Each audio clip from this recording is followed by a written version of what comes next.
Thank you all very much, and I'd like to thank the organizers, first of all, and I'd like to thank all of you for coming and for coming back after lunch. I'm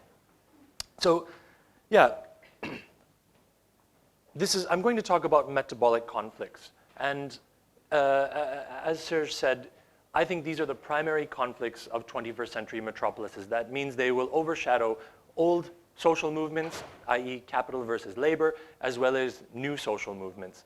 Those will not go away, but these are the primary conflicts that will shape cities and shape everyday lives of people living in cities. When I say metabolism, I mean it in a very broad sense. That is, you can think of a city.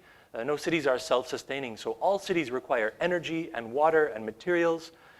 Those materials and energy, they're transformed as they're consumed, and you have waste. Waste, some of it is absorbed in the city, and some of it is sent elsewhere.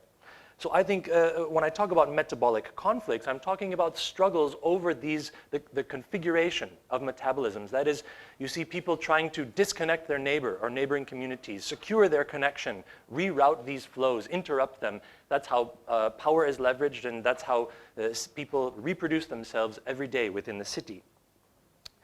These conflicts, then, I'm going to look at how these conflicts are influenced by global urban policy and so-called big data. So we'll connect a bit with what Sue was talking about this morning. Now, as Sue said, cities are on the agenda for global policymakers. And in order for people to make global urban policy, this requires a bit of This requires that cities around the world are commensurable or comparable. However, I think this kind of comparative urbanism, it's a frenzy of comparative urbanism or comparative urbanism run amok. And it's in stark contrast to the kind of careful scholarship that we know from Jennifer Robinson, Colin McFarlane, and others, in which difference is focused upon, is excavated in order to understand the uniqueness of cities. Instead, cities are rendered commensurable, similar, and that way, at a glance, they can be compared. I talk about big data. Although data is plural, I talk about it in singular, because by big data, I mean the kind of assimilation of a range of data sets. This could be data sets from your mobile phone. It could be data that's gathered from infrastructure, such as traffic lights, i.e. smart city technology. And all of these different types of data are then assembled into a single representation of a city. And it's that representation, or city as data, that I want to look at when I'm going to focus on that representation and its influence on metabolic conflicts. So at the urban scale, this big data, its function for its proponents is to reduce the time between the time at which data is gathered and a policy intervention. A very simple example would be traffic. So you could imagine there's infrastructure that then senses how much traffic or congestion there is, and very quickly the traffic lights respond, right? So you have this kind of almost instantaneous or no time lag between the time at which data is gathered and the city is acted upon, and it kind of governs itself. At the global scale, though, I think there's something very different going on in a different logic. And again, it's to create a kind of framework within which cities are comparable at a glance. And it's a field of government that's being created, okay? So these parameters create a field of government, and you can identify very quickly where a techno-managerial intervention should be made. So you gather indicators about a city's metabolism. That is, again, its waste, its water, its energy, and very quickly you can say, this city needs an intervention in waste management. This city needs an intervention in energy. This city needs an intervention in water. That all sounds fine, but the problem and what I'm going to show here is that in the Global South, the city as big data representation is inadequate. The data is simply inadequate. We simply don't have it. And what you're going to see is that big data is not at all representative of what's actually happening in cities. That is, of their actual metabolisms, the actual material throughput. That is going to have a profound effect on conflicts, as I will show. That's my objective. And I'm going to look at two types of representing cities as big data. The first is an ISO, and ISO 37120. I'll talk about what that is, and then I'll introduce a case study of the clean development mechanism and show how the conflict emerges. So first, the ISO 37120. Some of you may have heard of the ISO. It's the International Organization for Standards. It calls itself an international organization, although it's actually Swiss. Go figure. And you might know this ISO. You've seen these little tags on maybe your coffee. So if you want to buy fair trade coffee, it's certified by the ISO. That means that it meets some sort of bar, some requirement in order to say that they can advertise it as organic or whatever. Well, the new ISO has come out. It's 37120, and it's called Sustainable Development of Communities, Indicators for City Services and Quality of Life. In other words, a city can now be certified by the ISO as being a sustainable community. All right? What does that mean? So go on the website, the World Council on City Data, and you can find all of this. You see all of the data, and it's the ISO 37120. And if you go down here, you skip the tutorial, and you reach this map. And you see all of the cities that are included in this certification. And there are always more. You check it today. I got this a few days ago. There could be more. So you click on any of them. Now, each of the ISO is comprised of 16 indicators. These are a number of things: housing, waste, water. And each of those indicators has a number of subsidiary indicators. So some are core, and some are supporting. So you click on any of the cities. I clicked on Bogota, for example, Colombia. And if you go to number 16, you'll find solid waste. Now you see a number of indicators here: percentage of a city's population with regular waste collection, percentage of the city's solid waste that is recycled, and so on. And here you see the figures. The one I want to focus on is this. It's the percentage of the city's solid waste that is recycled. And according to this indicator, 0.06 is recycled. That seems quite low for a city that's been certified as sustainable, right? This would come as a major surprise to the Association of Bogota Recyclers, an association whose members, about 17,000, are informal sector recyclers. They would obviously be quite shocked to learn that only 0.06% of the city's waste is recycled, considering there are 17,000 of them, and every day all they do is gather recyclable waste and funnel it into the recycling sector. The problem is this: when you look at the methodology, you'll quickly understand why this figure of 0.06% of the city's waste, which is obviously inaccurate, has been certified. So I'm looking at the methods for this core indicator of solid waste. And percentage of city population with regular solid waste collection, a core indicator. It says, regular solid waste collection shall be defined as having the solid waste picked up from the household, transported and dropped at a proper treatment facility on at least a weekly basis or every 2 weeks. If the solid waste is collected in any moving vehicle by persons that have not constituted a legally established entity, the house shall not be considered as a household serviced with solid waste collection. In other words, if the waste is being moved or transported or collected by informal providers, such as those 17,000 members of that NGO or union, it does not count. How is the data then, how do they reach this figure? So that's one thing, you can see that the informal sector is ruled out, but then how is the data actually arrived at? It says, the data sources, this information should be obtained from municipal bodies, public services, and major private contractors dealing with solid waste collection and disposal. When data are not available, an estimate should be provided. So you then wonder, what is the point of this indicator if it doesn't account for the informal sector? You would think then that to be certified as sustainable, there would be some bar, right? Perhaps with waste, a certain percentage, above which you're considered sustainable, below which the city cannot be certified. That is not at all the case. In fact, it says the objective is to provide a uniform approach to what is measured and how that measurement is to be undertaken. It does not provide a value judgment or threshold or a target numerical value for the indicators. In other words, any city can be certified by the ISO as sustainable as long as they report the data. So it's an exercise in simply generating data sets so that cities, again, are quickly, at a glance, comparable so that they're a field of government so that you know where an intervention should be made. Someone looking at this will say, Bogota, only 0.06% of the waste is recycled. We can make an investment there, some sort of techno-managerial solution. Okay, so I want to that this case study or this brief explanation of the ISO, it supports my assertion that the data is unreliable because, as you know, if you look at the metabolism of Bogota, a massive amount of the city's waste is not being captured, and what's happening there is simply left out of this picture.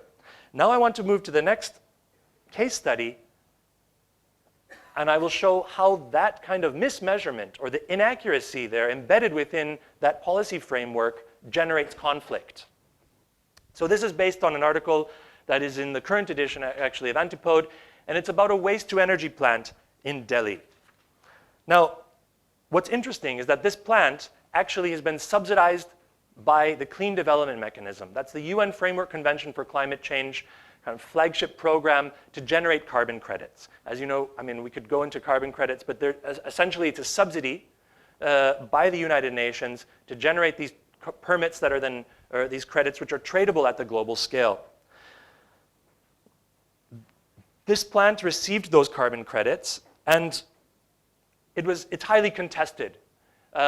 It's contested for a number of reasons, but here you see residents, very affluent residents from the so-called new middle class, berating the then Environment Minister, Jairam Ramesh. Why? Because the plant has a habit of spewing toxic ash. The headline from the Hindu, in English language daily, Jindal incinerators spewing toxic ash again. So for the middle class, this there was a consensus between members of the new middle class and the state on the direction that urban policy should be moving towards going in, and that is to create a kind of world-class city and so on. You can imagine what all of that means.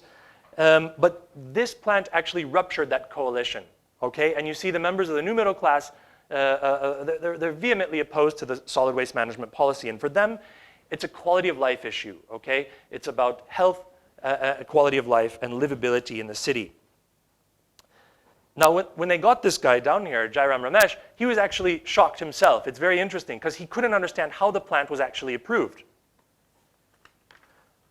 Come back to that in a moment. But first, we have to see then, it's also generated conflict among the waste collectors. So here's a very kind of simple representation of the waste management sector in Delhi. But it's actually parallel value chains, one formal, the other informal. And as you can see, you've got the waste collectors here. And at a series of leakage points, like at this transfer station, at the household, and at the landfill, waste collectors would collect recyclable material and then facilitate its transfer into the informal recycling sector. What's happened is that you had a series of privatizations. The first one was between the transfer station, it was just the transport of waste was privatized. But as you can see, these lines represent the expansion of the private sector's control. Why is that? That's because the incinerator requires high calorific waste, that is recyclable waste, plastics, in order to generate energy. So the very waste that's being leaked out of this system and being moved to the informal sector by recyclers is the exact waste that is required by the incinerator. So what you have then is a strengthening of the horizontal linkages at the expense of the vertical linkages.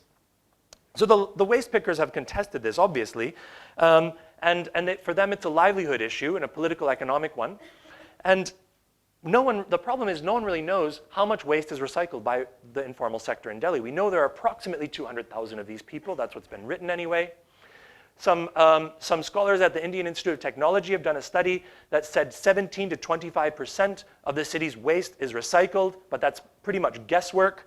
But it's very interesting. The number they arrive at is 1,300 tons per day, approximately. Remember that number. It's going to come up again in a moment. So how then do you get carbon credits to do something that is set up an incinerator and burn waste if that exact amount of waste, if that waste is being recycled? Well, it's very simple. You have to write the informal sector out of the equation, the very same way that we saw in the first example with Bogota. So step one, you do an environmental impact assessment. And it's very interesting that the waste pickers turn up in the environmental impact assessment. And it says, during the operations phase, one of the activities would comprise of segregation of waste at the plant. The locals in the neighboring slums, they've been performing the task of informal waste collection. They can be harnessed for this activity during the operational phase. Apparently, this the waste-to-energy incinerator will benefit women especially. Why? Because it will generate jobs for women laborers during the construction as well as operations. They can get a job. It will reduce their travel time and enable them to take care of their children and other household chores as well. Okay, so we've got unpaid labor in the informal sector, more unpaid labor by women that is going to be used in the production of this. Now, this environmental impact assessment and social impact assessment was then evaluated by a company that certifies the claims made in order to get the certification, right, for the clean development mechanism. Those claims then are put into a project design document, which you can see online on the Clean Development Mechanism website.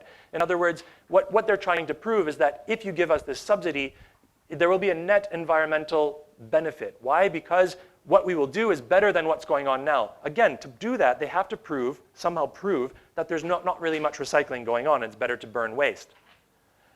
We see here from the project design documents, out of this amount of waste total generated per day in Delhi, only 53 tons is treated, thus making the compliance rate with the municipal solid waste rule of 2000 less than 1%. So again, we see less than 1% of Delhi's waste is being recycled. It's a complete farce. They say again, this plant give us the subsidy because it avoids landfilling 1,300 tons of waste per day. If we go back to the other study that I mentioned earlier, that's the exact amount of waste that those people at IIT estimate is being recycled by the informal sector. So here's where we see the contestation.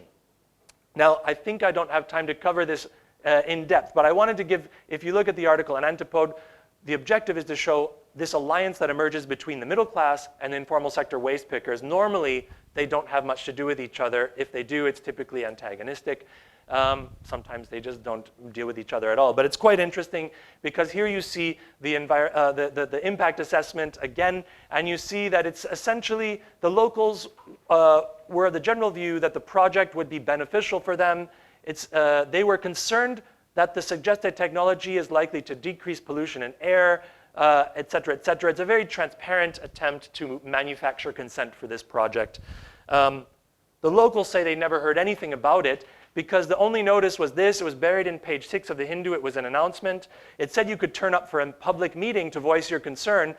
No one went to the meeting, and the government said, well, we held a public meeting. They wouldn't release the names of the people who attended. So that they filed an FIR, a right to information, RTI, and they got this. Only 2 people attended, and they're both civil servants. So it was all done behind closed doors. So what happened is now you have the case going to the High Court. And then the High Court passed it. The residents sued a public interest litigation lawsuit, and it was sent to the National Green Tribunal, which is a kind of environmental court. And this case is pending. So until they were supposed to rule last week. Now they've listed the case for the 14th of March. They might just relist it again, I don't know. But the point that I want to make here is that you have the governmental coalition is also being adjusted. Here you have a national level court that may rule that this plant needs to be closed and go against the municipal government, but you have a municipal government that's somehow aligned with this global policy framework and the UNFCCC. So you see this global policy framework is implemented and it kind of reworks the relationship between different levels of government. The outcome, we don't know yet. Let's wait and see. So I'm going to start to wrap up. But the question I want to answer then is, what do we do as scholars? We see these global policies. Should we not engage with them? We see what big data can do. Should we ignore it? I would say no.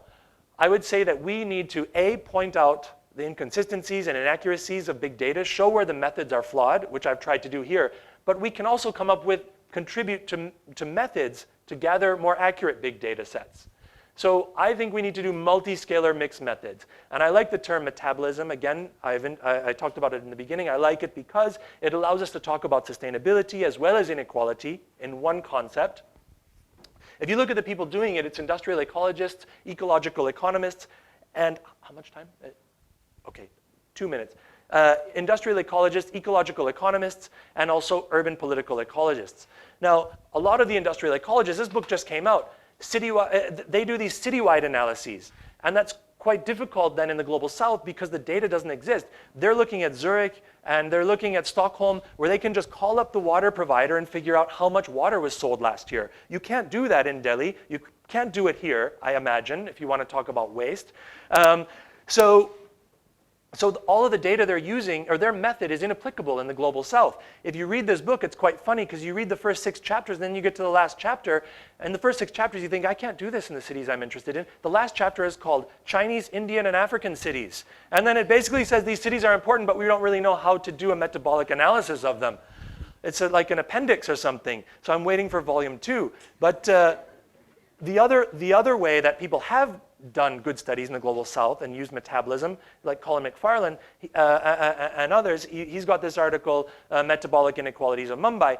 It's situated at the micro scale. So you look at one market or one neighborhood, and you look at water in that neighborhood. That's great, but that doesn't tell us what a conflict-prone metabolism looks like. It doesn't tell us how the degree to which a metabolism is sustainable or its inequalities on a citywide scale. I say we need to combine these two approaches.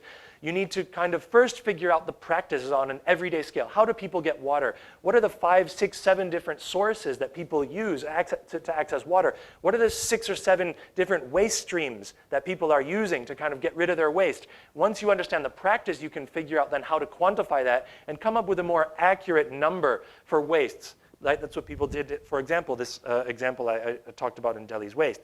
So for me, what we should be doing is we should be engaging in comparative urbanism, but not this kind of thoughtless comparative urbanism run amok, but more comparative urbanism that informs quantitative analyses at the global scale. And we can argue at that scale, but we should be talking about metabolic flows that we know about from micro-level case studies. And these can demonstrate, one, how people understand themselves in relation to the materiality of the city, that is, its waste. Are they forced to live with it in their backyard, or do they never have to see it?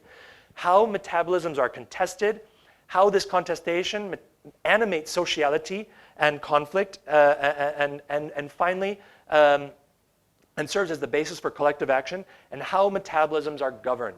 And I want to close with this last kind of anecdote. You might have seen this. This is in Delhi. You might have seen last week 10 million people were without water because some demonstrators just outside the city, they destroyed this canal which brings in the water that is then sent out into the city in the formal public system.